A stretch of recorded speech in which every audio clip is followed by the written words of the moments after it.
everyone. Welcome to you all in today's session of English. Today we will study more in second semester. So open your textbook and open page number 59. Unit 7, The Toon Toon Town Musicians. Here the name of the lesson is The Toon Toon Town Musicians. Here some musicians are there in this story and a town. So let us see. You can see a picture is given here. In this picture, some animals are there and they are going towards a town. यहाँ एक picture दिया गया है. इस picture में आप देख रहे हैं कि कुछ एनिमल्स दिखाई दे रहे हैं और यहाँ पे हम एक टाउन देख रहे हैं, एक शहर देख रहे हैं. तो एनिमल्स उस टाउन की तरफ जा रहे हैं. Activity 1A. Here activity is given. A. Which animals can you see in this picture? See, there is a picture given upside. So, which animals you have seen in that picture? So, the answer is, I can see a donkey, a cock, a dog and a cat in the picture. मैं एक donkey, Kock यानी कि मुर्गा, dog यानी कि कुत्ता और एक बिल्ली को पिक्चर में देख सकती हूँ. B. Do you know any story about these animals? Come forward and narrate the story in the class. ये जो 4 एनिमल्स उस पिक्चर में दिए गए हैं, डोंकी, कॉक, डॉग, कैट, इसके बारे में आप कोई भी स्टोरी जानते हो? नहीं जानते हो तो आपको ऐसी एक स्टोरी फाइंड करनी है and then you have to tell this story to your parents और योर फ्रेंड्स. आपको ऐसी एक स्टोरी नरेट करनी है इस एनिमल्स के बारे में. See. Do you know how animals are useful to us? Speak about their usefulness.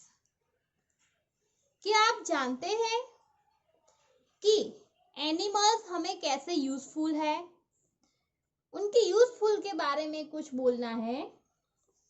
So the answer is, a cow gives us milk. गाय हमें दूध देती है. A buffalo gives us milk. Buffalo भी हमें दूध देता है और देती है. A horse is used to draw or pull a carriage. Horse carriage को खींचने में यूजफुल है. हॉर्स कार्ट आपने देखी होगी कहीं पे. A donkey is used to carry loads. A dog guards our house. A bullock is used to draw a bullock cart. A bullock is also used to plough a field. An elephant is used to carry heavy loads. A camel is used to draw a camel cart. A sheep gives us wool. So, these animals are useful in these ways.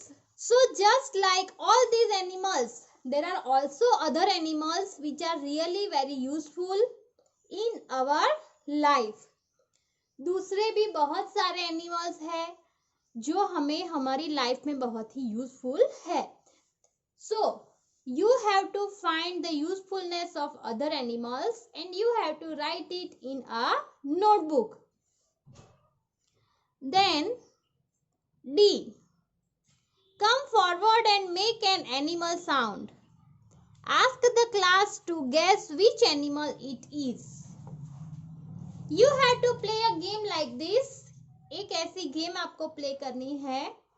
आपको कोई animal का sound निकालना है और आपके जो भी friends हो या जो भी आपके साथ हो उनको बोलना है कि आपने कौन से एनिमल की आवाज निकाली. फिर आपका टर्न खत्म होने के बाद आपका फ्रेंड ऐसे करेगा, ऐसे जो सभी लोग वहां पे खेल रहे हैं वो सभी का बारी बारी टर्न आएगा। फॉर एग्जाम्पल, म्याऊ म्याऊ, it is the sound of a cat. तो ऐसे ही आपको अलग अलग एनिमल्स के साउंड्स निकालने हैं। Now turn the page and see on page number 60. Activity 2. Listen to the part 1 of the story as your teacher reads it. आपको यहाँ एक्टिविटी 2 में स्टोरी का फर्स्ट पार्ट दिखाया गया है, उसको रीड करना है। Part 1. Once there was a farmer who had a very old donkey. See, a farmer was living there and he had a donkey, but the donkey was very old. एक बार एक farmer था और उसके पास एक गधा था, लेकिन वो गधा बहुत ही बूढ़ा हो चुका था। The donkey had worked very hard for the farmer for many years. See, this donkey was from so many years with a farmer. ये डोंकी बहुत से सालों से फार्मर के साथ था और उसने फार्मर के लिए कई सालों तक बहुत ही हार्ड वर्क किया था। Now when he became old, the farmer said, "You are no longer useful to me." लेकिन अब वो डोंकी बूढ़ा हो गया है और वो कुछ काम नहीं कर सकता जैसे वो पहले करता था। तो इसीलिए फार्मर ने उसे कहा, अब तुम मेरे लिए बहुत ही यूजफुल नहीं हो। गेट आउट फ्रॉम हियर, तुम यहां से निकल जाओ। Poor old donkey was very sad. He left the farm and went towards the city. वो बेचारा गधा दुखी होकर वहां से निकल गया। उसने वो फार्म यानी कि वो खेत छोड़ दिया और वो सिटी की तरफ जाने लगा। देखिए यहाँ पर ये डोंकी बहुत से सालों से उस फार्मर के साथ रह रहा था, तो वो बाहर कहीं पे अकेला गया नहीं है और उसे खाना भी वो फार्मर ही देता था। लेकिन अब जबकि वो डोंकी बूढ़ा हो गया है तो वो फार्मर के किसी काम का नहीं है, इसीलिए उस फार्मर ने उसे घर से निकाल दिया। तो वो गधा दुखी होकर वहां से निकल गया और सिटी की तरफ, शहर की तरफ बढ़ने लगा। He walked alone and he sang, "I am very old, you see. No one cares at all for me. I have no home or house to go. What will I do? I do not know." वो अकेला चलने लगा और गाने लगा, मैं बहुत ही बूढ़ा हो गया हूँ, तुम देख रहे हो। कोई मेरी केयर करने के लिए नहीं है। मेरे पास कोई घर भी नहीं है। मैं क्या करूँगा? मुझे नहीं पता, मैं नहीं जानता। As he walked along, an idea came to his head. I know what I can do. I can go to Tuntun town and become a musician.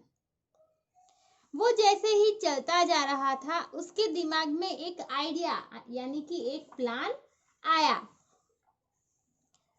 मैं जानता हूँ कि मैं क्या कर सकता हूँ। मैं टुनटुन टाउन जा सकता हूँ और वहां पे जाकर म्यूजिशियन बन सकता हूँ। So he walked along. इसीलिए वो चलने लगा, आगे अकेला चलने लगा। A little later, he saw an old dog asleep on the side of the road. थोड़े ही आगे जाने के बाद उसने रोड की साइड पर एक बूढ़े डॉग को बूढ़े कुत्ते को सोते हुए देखा। What's wrong, my friend? asked the donkey. Donkey ने उस डॉग से पूछा, क्या हुआ मेरे दोस्त? My master has thrown me out as I am old and slightly deaf, said the dog sadly. उस डॉग ने उदास होते हुए जवाब दिया कि मैं बूढ़ा हो गया हूँ और थोड़ा सुन नहीं सकता, इसीलिए मेरे मालिक ने मुझे घर से निकाल दिया। And he sang, I am very old, you see. No one cares at all for me. I have no home or house to go. What will I do? I do not know. मैं बूढ़ा हो गया हूँ, आप देख रहे हैं, कोई मेरी देखभाल करने वाला नहीं है, मेरे पास कोई घर भी नहीं है, मैं क्या करूँगा, मैं नहीं जानता। ये डॉग भी उस डोंकी की तरह गाने लगा। See, here the dog is also same like a donkey. He is also old and his master has thrown him out from the home. And that's why he was leaned down at the road side. ये कुत्ता जो है वो भी donkey की तरह बूढ़ा हो गया है और इसीलिए उसके मालिक ने उसे घर से निकाल दिया है और वो रोड की साइड पर सो रहा है। Why don't you come with me? said the donkey. Donkey ने कहा, तुम मेरे साथ क्यों नहीं आते? The dog liked the idea of going to Tuntun town and becoming a musician. उस डॉग को टुनटुन टाउन जाकर वहां पर म्यूजिशियन बनने का आइडिया बहुत ही अच्छा लगा। Now they walked together. और अब वो दोनों साथ में चलने लगे, यानी कि अब डोंकी और डॉग दोनों साथ में एक साथ होकर टुनटुन टाउन जाने के लिए निकल गए। Now activity 3. Do you know animals make sounds? क्या आपको पता है कि एनिमल्स यानी कि जानवर आवाज निकाल सकते हैं? Work in pairs and draw a line to match each animal with the sound it makes. यहाँ एनिमल्स कौन से साउंड निकालते हैं? एनिमल्स का पिक्चर दिया गया है और साउंड लिखा गया है, तो उन दोनों को मैच करना है। See on page number 61. Dog. The picture of the dog is given, so dog barks. Snake hisses. Cat meows. Cock crows. Horse neighs. Donkey brays. So children, you have to match it like this and you have to write it in your notebook like dog barks, snake hisses, cat meows, cock crows, horse neighs and donkey brays. Like this you have to write in your notebook. So here we complete our today's session. Have a nice day. Goodbye.